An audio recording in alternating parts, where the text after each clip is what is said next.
Solat ni sebagai tiang agama. Yang mana Nabi SAW menyebut as-salatu imaduddin, semayang ini tiang agama. Faman aqamaha faqad aqama ad-din, siapa yang mendirikan salat mana dia telah mendirikan agama. Wa man tarakaha faqad hadama ad-din, siapa yang meninggalkan salat bermaksud dia telah meruntuhkan agama. Banyak kita tengok tafsir-tafsir yang menyebut tentang agama ni merujuk kepada ibadat semata-mata. Tetapi ada juga para ulama yang mentafsirkan ad-din itu sebagai kehidupan. Sebagai kehidupan kita. Daripada mula kita lahir sampailah kita meninggal. Maka itulah yang diertikan dengan kehidupan. Kalau diterjemahkan perkataan ad-din itu dengan kehidupan, dia akan menghasilkan terjemahan yang begini bunyinya. Sembahyang itu tiang kehidupan. Sesiapa yang mendirikan salat, maka dia mendirikan kehidupannya. Dan siapa yang meninggalkan salat, maka dia telah meruntuhkan kehidupannya. Sebab itu diulang-ulang oleh Rasulullah SAW berkaitan dengan salat. Berkali-kali as-salat, as-salah. Dan Allah Ta'ala sering mengulang tentang salat ini. Dalam azan kita sering kali disebut hayya 'alas salah, barulah datang hayya 'alal falah. Nak berjaya, kamu kena salat dulu. Dalam surah Al-Mu'minun Allah sebut qad aflahal mu'minun alladzina hum fi salatihim khashi'un. Nak berjaya, maka mereka yang salat dengan khusyuk. Dan di hujung itu ditulis walladzina hum ala salawatihim yuhafizun, dan mereka memelihara akan salat ni. Perkara salat ni diulang berkali-kali, naik muak kita dengarlah. Tetapi itulah sebenarnya peringatan-peringatan yang perlu dipertegaskan. Sebab rahsia salat ni sangat luas, sangat besar. Telah dibongkar ketika ini oleh ahli-ahli sains yang mengkaji secara mendalam perkaitan antara ilmu sains dan teknologi, berkaitan isu biologi, berkaitan dengan pergerakan matahari, adalah berkait langsung dengan tubuh badan manusia. Ingat tuan-tuan, Allah Subhanahu Wa Taala menyatakan dalam ayat innas salata tanha 'anil fahsya'i wal munkar. Sesungguhnya salat itu dapat mencegah perbuatan keji dan mungkar. Betul ya? Ayat itu kita sering kali dengar. Tetapi dalam akal kita tak dapat tergambar apa connection perkaitan antara salat, semayang yang bermula dengan niat berdiri tegak sehinggalah memberi salam itu, bagaimana dia dapat mempengaruhi sehingga menjadikan seseorang itu dapat menjauhi dari perbuatan keji dan mungkar. Akal berfikir kata tak ada kaitan. Seolah-olah tak ada kaitan. Betul? Semayang tiba-tiba boleh jadi baik. Di mana perkaitannya itu tuan-tuan? Perkaitan antara salat yang Allah sebut menjadi pencegah kepada fahsyak dan mungkar, ia berkaitan dengan tubuh badan kita. Dalam suatu hadis yang lain kita pernah dengar Nabi kata ala fil jasadi mudghah. Ketahuilah pada jasad kamu itu ada seketul daging. Idza salahat salahal jasadu kulluh, bila sihat baik daging itu baiklah seluruh jasadnya. Wa idza fasadat fasadal jasadu kulluh, bila rosak daging ini rosak tubuh badan semua. Banyak orang-orang yang mentafsirkan hadis ini dengan tafsiran yang kurang tepat. Saya minta maaf. Ala wahyal qalb, di penghujung hadis itu ala wahyal qalb, Nabi kata ketahuilah bahawa daging itu adalah hati. Nas tersebut dengan terang menyebut tentang fizikal hati, bukan hati yang bersifat nurani, bersifat rohani, bukan. Nabi kata ala fil jasadi mudghah. Kalau tuan-tuan faham bahasa Arab, mudghah ni mana daging yang real, yang boleh dipegang, yang dioperate, keluar benda yang bernama daging hati itu. Hati itu bukan jantung, tuan-tuan. Yang kita panggil hati. Dalam bahasa Inggeris panggil apa? Liver. Itulah dia. Ini bukan cerita hati nurani tak. Kalau Nabi sebut hati nurani, Nabi tak sebut mudghah. Nabi tak sebut seketul daging. Ringkasan nak katanya kepada kita tuan-tuan bahawa sememangnya perangai kita ini terhasil daripada organ-organ badan kita. Boleh faham? Perangai kita ini terlahir daripada organ fizikal dalam badan kita, yang diketuai oleh hati. Sebab dalam hati ini ada bahan utama yang di dalamnya itu yang dipanggil glikogen. Glikogen ni peranan dia sebagai pencetus utama, bahan yang akan menghantar isyarat kepada anggota-anggota tertentu untuk mengeluarkan enzim dan hormon bagi memulihkan organ-organ yang rosak. Ya, jadi dia sebagai main. Kalau komputer tu CPU dia ialah liver ni, hati ni. Sebab itu yang boleh mengeluarkan glikogen bagi memulihkan 16 organ utama dalam badan kita ni adalah dengan izin Allah saja. Maknanya ibarat hati tu atau liver tadi sebagai hospital kepada 16 organ utama dalam badan kita. Apa 16 organ utama dalam badan kita? 4 di kepala. Ya, yang bernama pineal, pituitary, thalamus, medulla. 4 di bahagian dada. Thyroid, paru-paru, jantung, injap jantung. 4 di bahagian perut. Perut dan hempedu, K1. Ya, pankreas, buah pinggang, alat dan sistem kesuburan, iaitu kalau perempuan ovari, kalau lelaki prostat. Dan 4 di bawah bahagian bawah pinggang, iaitu usus kecil, usus besar, ya, usus kecil, alat kelamin. Yang pertama alat kelamin, usus kecil, usus besar, dan sistem saraf dan tulang. Ini 16 organ yang utama dalam badan kita. Yang main control CPU dia adalah liver, yang mengeluarkan glikogen akan diarahkan masuk kepada organ-organ ini untuk melakukan pemulihan. Nak pulih semua anggota ini berkaitan dengan cahaya matahari. Cahaya matahari berkait langsung dengan salat yang Allah Ta'ala sebut dalam Al-Quran. Inna salata kanat alal mu'minina kitaban mawquta. Sesungguhnya salat itu difardukan kepada kamu mengikut masa waktu yang ditentukan. Allah Ta'ala menetapkan solat berdasarkan waktu pergerakan matahari. Sebab tu kalau kita tak ada jam, kita masih mampu untuk menunaikan solat berdasarkan pergerakan matahari. Kita belajar dalam kitab fiqh. Masuknya subuh adalah ketika terbitnya fajar sadiq. Apa fajar sadiq? Ketika cahaya kemerahan di awal pagi keluar berterusan. Ada nama fajar sadiq. Setengah jam sebelum itu dia keluar sekejap dan dia hilang. Itu fajar kadhib. Kemudian fajar sadiq, masuk zuhur, gelincirnya matahari, tegak 12 tengah hari, tergelincir, masuk zuhur. Waktu asar, apabila bayang-bayang sesuatu benda menjadi lebih panjang daripada objek yang sebenar. Waktu maghrib masuk apabila tergelam kepala matahari. Waktu isyak apabila hilang cahaya merah di langit, masuk waktu isyak. Itu membicarakan tentang pergerakan matahari. Dan ia ada kait langsung dengan tubuh badan kita, diserap cahaya matahari itu ke dalam badan kita. Apa buktinya yang lain? Buktinya ialah anak-anak kita yang kecil-kecil, yang lahir kena penyakit kuning. Apa pasal dijemur di tengah cahaya matahari pagi 8 sampai 9? Tuan-tuan tak pernah tanya? Cuba tanya nenek kita, wan kita, atuk kita. Pasal apa budak ni, tok, kena kuning, jemur dekat matahari pagi?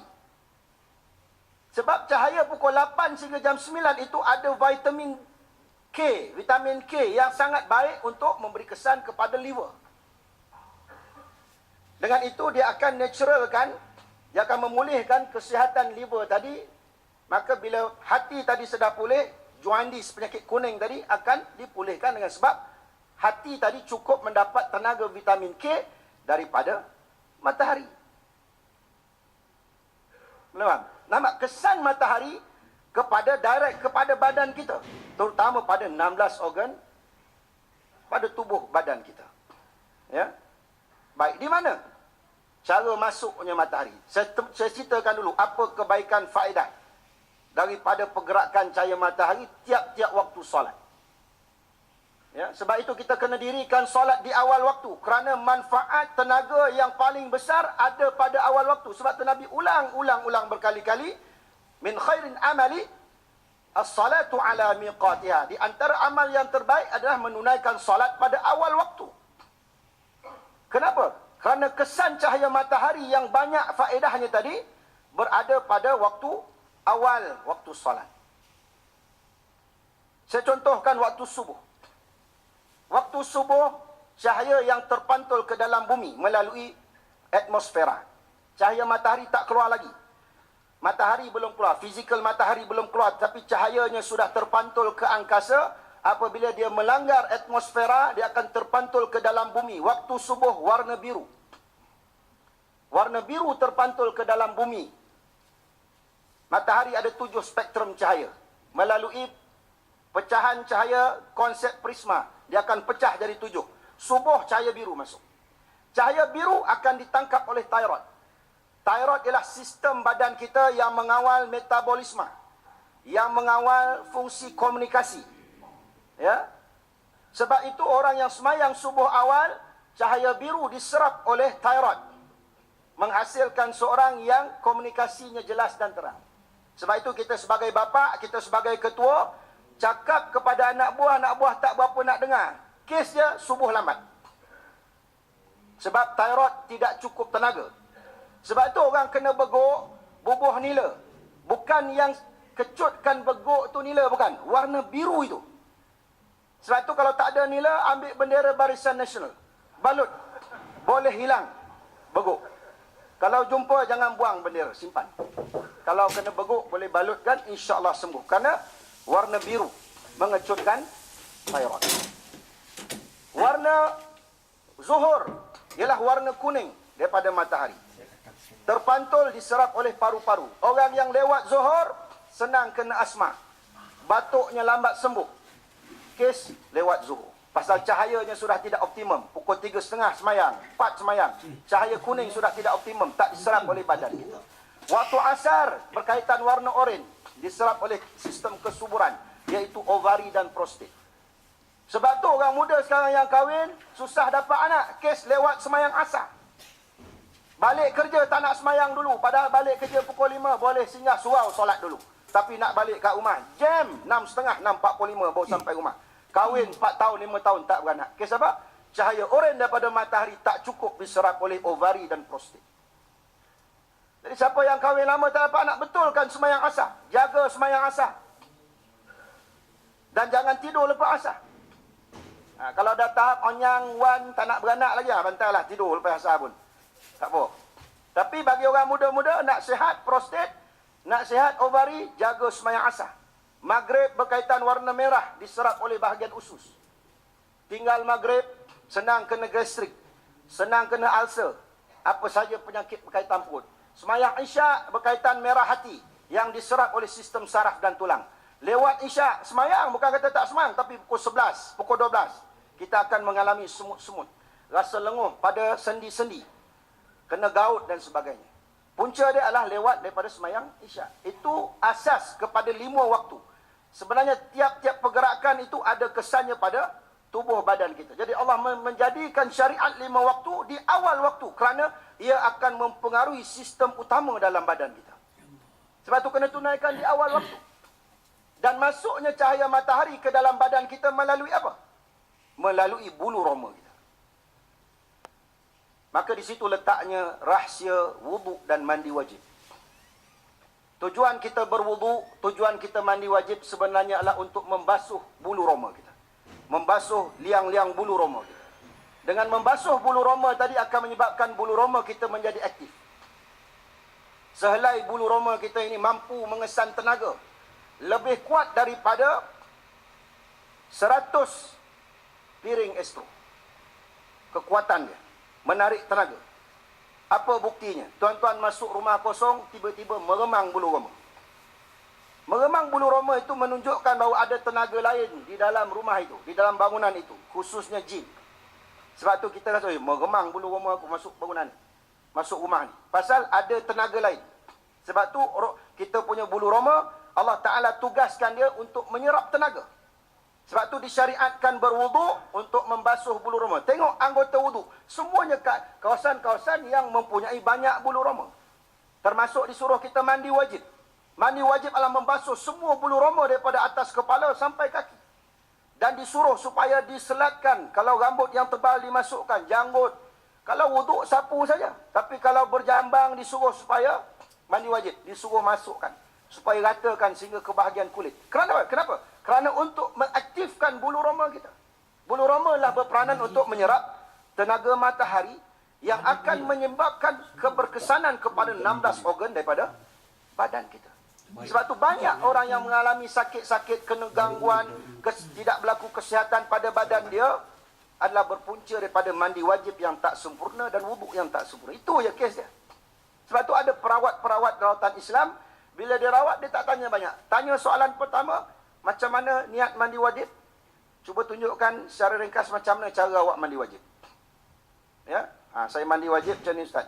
Masuk kena air tu, niat insing mata kaji. Memanglah patutlah, tak sihat. Awak baca niat tak betul. Ya, patutnya baca niat begini-begini. Cuba tengok, ambil wuduk macam mana. Tunggang langgang ambil wuduk. Tak sampai kat siku dengan betul, sapuan di kepala tak betul dan sebagainya. Tak sempurna. Maka apabila tidak sempurna mandi wajib, tidak sempurna wuduk, maka bulu roma tidak cukup aktif. Bila tak cukup aktif, gagal menyerap cahaya matahari yang Allah tetapkan pada waktu tertentu yang memberi kesan kepada 16 organ. Bila 16 organ ni sihat, maka lahirlah perangai yang baik.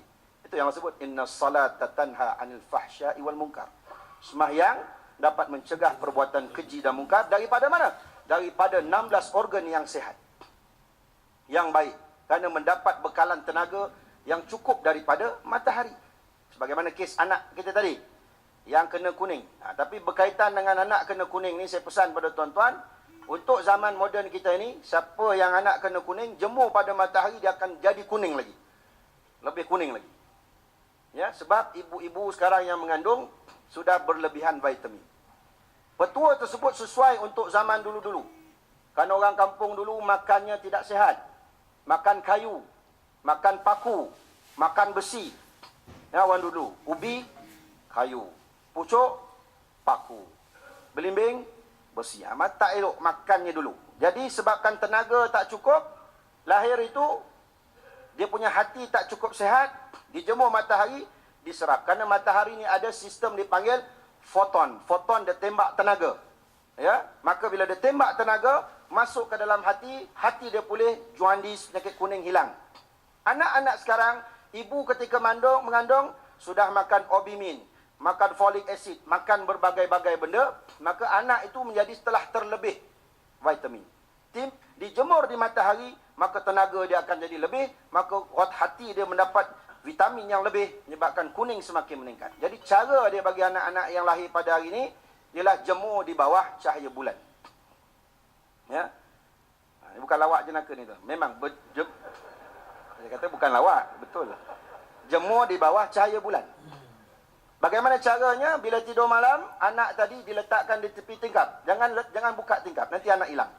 Letak di tepi tingkap dan pasangkan niat, ya Allah, jadikanlah cahaya bulan untuk menyerap tenaga yang berlebihan, vitamin yang berlebihan daripada anak aku ini. InsyaAllah dalam 2-3 hari anak itu akan kurang kuningnya. Apa bukti saintifik dia? Anak kita yang masuk hospital ditembak di bawah cahaya ultraviolet. Cahaya bulan adalah cahaya ultraviolet. Cahaya matahari adalah cahaya infrared. Bulan cahaya ultra ungu, ultraviolet. Jadi sebab itu sama ada bulan ada atau bulan tak ada, cahayanya tetap ada.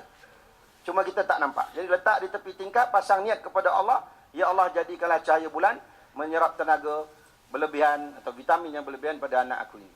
Ya, jadi itu kaedah dia. Ya. Jadi mudah-mudahan apa yang saya sampaikan kepada tuan-tuan ini berkaitan dengan rahsia salat. Ya, yang Allah takdirkan dalam surah tadi. Yang pertama menyebut tentang inna salata tanha anil fahsya'i wal munkar, sembahyang dapat mencegah perbuatan keji dan mungkar, berpunca daripada apa tadi? 16 organ. Perangai kita datang daripada 16 organ. Secara umumnya cantik saya contohkan. Kalau kita ada kawan-kawan yang sangat baik dengan kita. Datang kerja naik motor. Naik motor jatuh. Jatuh, terentak kepala dan dada dia terentak handle motor. Ya, selepas 3 hari masuk rawatan sakit luar, sudah kembali bekerja. Perangai dia kita tengok akan berubah. Dia jadi cepat marah dan jadi dendam. Sebelum ni kita kenal dia tak pernah cepat marah dan tak pernah dendam pada orang. Memang orang yang baik. Tapi lepas aksiden tu perangai dia bertukar. Cuba pergi hospital, tanya doktor. Doktor, kawan saya ni, lepas aksiden 3 hari saya tengok perangai dia dah lain. Tak macam dulu. Apa kecederaan dia, tuan doktor? Maka doktor keluarkan x-ray. Dia kata pada kepala dia ada bengkak sikit. Ya, pada dada dia, kerana langgar handle tadi, ada luka sikit, ada bengkak bahagian dalam. Maka hasil kecederaan di kepala menghasilkan perangai cepat marah. Sebab apa? Ya, sebab kepala ini mengawal sistem kemarahan tadi. Buktinya orang-orang yang ada darah tinggi kan cepat marah. Selalu kita katakan, ya. Dia ni hot tempered lah. Pasal apa? Dia ni ada darah tinggi. Sebenarnya pasal darah, pembuluh darah dia sudah ada yang pecah. Minor-minor yang kecil-kecil itu sebenarnya dah mula pecah. Maka kecederaan bahagian kepala menghasilkan perangai cepat marah. Hati ataupun jantung berkaitan dengan dendam. Ya, sebab tu terentak bahagian dada orang itu kerana dan jantung mengawal perasaan sabar ataupun redha dan dendam. Bila cedera jantung, dia akan menghasilkan perangai dendam. Sebab tu kita yang sihat, tak ada masalah apa, suka dendam pada orang, tak lama akan sakit jantung. Ya, ataupun orang yang sedia sihat, cedera jantung, dia akan datang perangai cepat dendam. Yang saya sebut tadi, bahawa perangai kita datang daripada 16 organ dalam badan kita. Sihat 16 organ, automatik perangai baik akan keluar. Yang dia punya CPU utama adalah hati. Ya, hati itu dalam ada kolagen. Contohnya kepala kita rosak, ada kecederaan, maka kolagen akan keluar. Bukan kolagen. Apa tadi? Glikogen. Glikogen akan keluar, dia campur dengan hormon dan juga enzim, dia akan pulihkan balik. Ya, itu hanya Allah saja boleh izinkan glikogen ni keluar dengan izin Allah. Jadi siapa yang takkan Allah nak izinkan dalam keadaan orang yang tidak salat.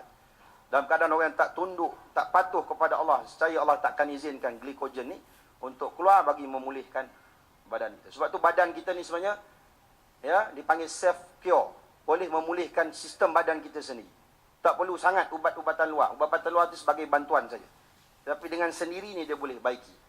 Tetapi itulah, bahawa nak baiki dia mestilah kepada keizinan Allah. Glikogen nak keluar, mestilah dengan orang yang sentiasa rokok, sujud dan lain-lain lah kelebihan-kelebihan daripada solat ni. Saya nak cerita banyak dan sangat panjang. Ya, kelebihan dengan berjamaah lagi. Ya, kelebihan daripada bersolat di Masjidil Haram, kelebihan bersolat di masjid secara berjamaah ada, semua tu ada. Ya. Mungkin ada sikit lagi. 5 minit lagi. Last sekali saya campur sikit lagi tentang kelebihan solat berjamaah. Solat kita dah tahu dah, ini kelebihan dia. Baik, solat berjamaah. Apa tujuan Allah Taala takdirkan kita solat berjamaah? Ya, sebenarnya di Masjidil Haram, Allah Subhanahu Wa Taala ada menurunkan sejenis batu yang dipanggil Hajarul Aswad. Hajar Aswad ni asalnya hitam. Ya, asalnya hitam, asalnya putih. Tapi telah diturunkan ke dunia dengan sebab dosa-dosa manusia sudah bertukar menjadi hitam. Ya. Dan asalnya Hajarul Aswad diturunkan dari syurga. Syurga ni frekuensi dia 0 Hz. Sebab tempat yang terlalu tenang. Ketenangan itu diukur dengan getaran, betul ya? Apabila vibration paling lemah, paling rendah sampai tahap 0 vibration ataupun 0 Hz, maka itu berarti ketenangan yang ultimate. Sebab tu syurga tempat yang sangat tenang, yang tak boleh digambarkan. Jadi disebabkan dunia ini penuh kecelaruan, Allah pinjamkan secebis batu yang kecil untuk diletakkan ke dunia. Hajarul Aswad yang asalnya 0 Hz. Tetapi sebabkan dosa manusia dia meningkat sehingga sekarang Hz-nya naik sampai 7.83 Hz. Dan disuruh supaya kita bertawaf. Ya. Tawaf itu berpusing anti-clockwise dengan bahasa kita. Kalau kita belajar ilmu sains dengan petua genggaman tangan kanan, apabila berlaku putaran seperti ini, maka aruhan tenaga akan naik ke atas. Nampak tak? Orang belajar sains semua kan? Genggaman tangan kanan, bila berlaku pusingan begitu, tenaganya akan tembak naik ke atas. Hajar Aswad, tenaga ketenangan 7.83 Hz. Ditawafkan oleh seluruh manusia di dunia, tak pernah henti 24 jam. Bila berpusing, tenaga ketenangan vibration daripada Hajar Aswad akan ditembak ke langit. Sebabkan pusingan begitu, vibration tenaga ditembak naik ke langit, dia akan pecah untuk masuk ke dalam setiap masjid-masjid di dunia. Kita berdiri solat adalah bertindak sebagai antena. Tangan kita kanan, tenaga selalu bergerak dari kanan masuk ke kiri. Berdiri tegak. kita berperanan sebagai antena ketika itu, sedang menyerap tenaga ketenangan, vibration ketenangan 7.83 Hz yang ditembak daripada Masjid Aqsa, daripada Masjid Haram, masuk ke tiap-tiap masjid di seluruh dunia. Sebab itulah kita disuruh sangat-sangat untuk solat berjamaah. Wakil orang lelaki yang datang solat berjamaah di masjid, dia sebagai antena menyerap tenaga ketenangan daripada Hajar Aswad yang ditembak daripada pusaran tawaf orang-orang yang daripada Mekah, ditembak masuk ke dalam masjid, kita bawa ketenangan balik ke rumah, rumah menjadi tenang. Sebab itu sangat-sangat disuruh orang lelaki pergi masjid untuk bawa saki-baki ketenangan yang ditembak daripada Hajar Aswad, untuk bawa masuk ke rumah kita. Sebab itu orang semayang, terutama semayang jemaah, rumahnya akan tenang, aman, damai. Sebab itu saya kata ilmu Islam tak boleh dipisahkan. Siapa yang hantar anak dia tahfiz saja, sebenarnya mereka ini juga kita panggil sebagai apa? Sekular. Siapa hantar sekolah sains saja, sekular. Hantar anak pondok saja, sekular. Ilmu Islam yang sebenar adalah kesemuanya digabungkan. Ya, sebab untuk ulama-ulama kita dulu mengeluarkan fatwa air dua qolah berdasarkan ilmu biologi. Najis itu akan terhilang kesannya setelah air sekian-sekian banyak. Nak mengukur jarak untuk mengira sebagai 2 marhalah, mesti berdasarkan kilometer, ilmu sains. Nak kira pergerakan masuk matahari, bulan dan sebagainya, perlu ilmu falak, ada kiraan-kiraan, ilmu sains, astrologi dan sebagainya. Jadi sebab itu kita sekolah integrasi Darul Ulum menggabungkan seluruh ilmu, Al-Quran, ilmu akademik, jalan sekali untuk melahirkan orang-orang yang faham agama, bukan pada sudut-sudut tertentu, tetapi pada keseluruhan sudut, supaya mereka boleh menjadi ulama yang menguasai semua bidang ilmu di masa akan datang, insyaAllah. Jadi setakat itu dulu tazkirah kita pada zat hari ini. Mudah-mudahan sikit sebanyak memberi manfaat pada diri saya sendiri dan kepada tuan-tuan sekalian. Wallahu a'lam. Aqulu qawli hadza wa astaghfirullah wa lakum. Assalamualaikum warahmatullahi wabarakatuh.